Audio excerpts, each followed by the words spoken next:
Assalamualaikum warahmatullahi wabarakatuh. Kembali bertemu dengan saya, Febri Halilur Rahman, JGP Angkatan 9 dari SDN 5 Curah Tatal, Kecamatan Arjasa, kelas 344, Kabupaten Situbondo. Kali ini saya akan memaparkan tentang koneksi antar materi pada modul 2.1 pembelajaran berdiferensiasi. Apa itu pembelajaran berdiferensiasi?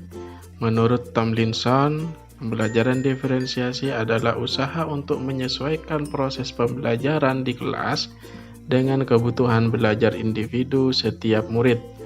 Kemudian, ada juga pendapat bahwa serangkaian keputusan masuk akal atau common sense yang dibuat oleh guru yang berorientasi pada kebutuhan murid.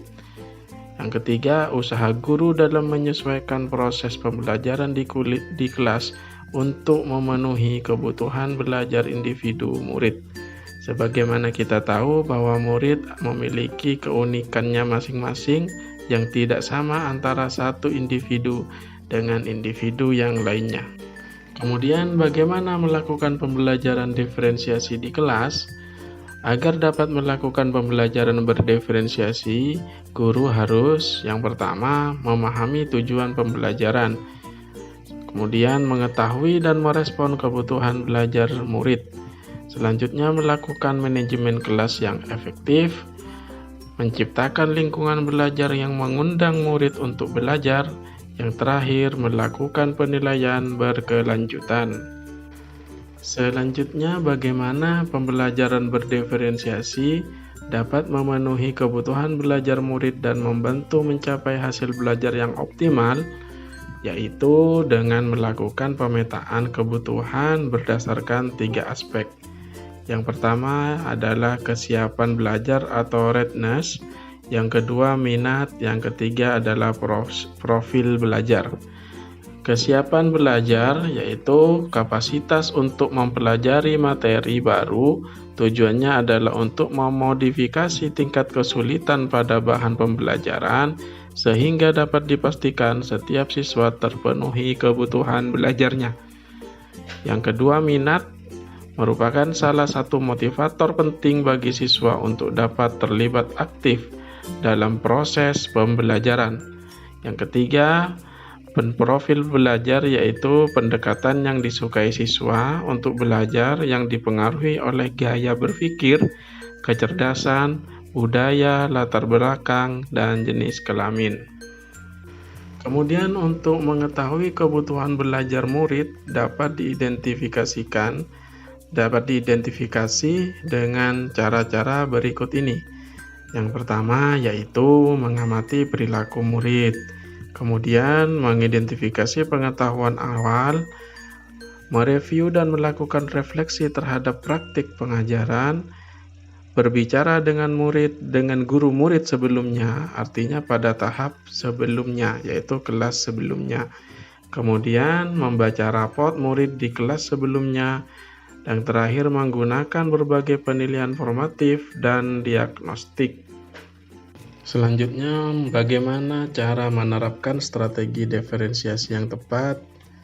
Yaitu dengan 3 hal. Yang pertama adalah diferensiasi konten, yaitu materi, pengetahuan, keterampilan, dan konsep yang perlu dipelajari siswa berdasarkan kurikulum. Kemudian diferensiasi proses, suatu proses yang harus dilakukan oleh siswa untuk memungkinkan mereka berlatih dan memahami isi materi. Kemudian diferensiasi produk, yaitu strategi memodifikasi dengan tagihan produk hasil belajar siswa dalam penerapan dan pengembangan yang telah mereka pelajari. Selanjutnya adalah koneksi antar materi, yaitu koneksi antara materi pada modul 2.1 kali ini dengan modul-modul sebelumnya. Yang pertama yaitu untuk dapat melakukan pembelajaran berdiferensiasi, maka guru harus berusaha memenuhi kebutuhan belajar anak sesuai dengan kodrat alam dan kodrat zaman berdasarkan filosofi Ki Hajar Dewantara. Ini dapat kita pelajari pada modul 1.1 sebelumnya. Kemudian, dalam melakukan pembelajaran berdiferensiasi, seorang guru penggerak harus berpihak pada murid, reflektif, mandiri, kolaboratif, dan inovatif untuk menciptakan pembelajaran-pembelajaran berdiferensiasi agar dapat memenuhi kebutuhan murid. Dengan demikian, seorang guru penggerak dapat mewujudkan kepemimpinan murid dengan menuntun murid merdeka belajar. Hal ini sesuai dengan nilai dan peran guru penggerak. Seperti yang kita ketahui, nilai dan peran guru penggerak berada pada modul 1.2. Selanjutnya yaitu pembelajaran berdiferensiasi dapat menjadi salah satu strategi untuk mewujudkan visi guru penggerak yang berpihak pada murid. Untuk visi guru penggerak dapat kita pelajari pada modul sebelumnya, yaitu pada modul 1.3.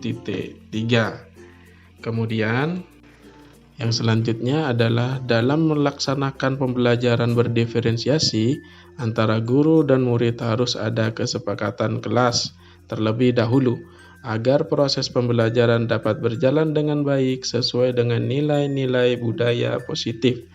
Nilai-nilai budaya positif kita pelajari pada modul 1.4 sebelumnya. Demikian Bapak Ibu koneksi antar materi yang dapat kita lihat pada koneksi antar materi kali ini. Jika kita gambarkan, maka koneksi antar materi kali ini yaitu ada tentang filosofi KHD, pembelajaran berdiferensiasi, budaya positif, visi guru penggerak, dan nilai dan peran guru penggerak yang berpihak pada murid dengan tujuan akhir adalah profil pelajar Pancasila, yaitu tujuan akhirnya adalah murid dengan profil pelajar Pancasila. Demikian Bapak Ibu sekalian, koneksi antar materi modul 2.1 yang dapat saya sampaikan. Terima kasih. Salam guru penggerak, tergerak, bergerak, dan menggerakkan. Wassalamualaikum warahmatullahi wabarakatuh.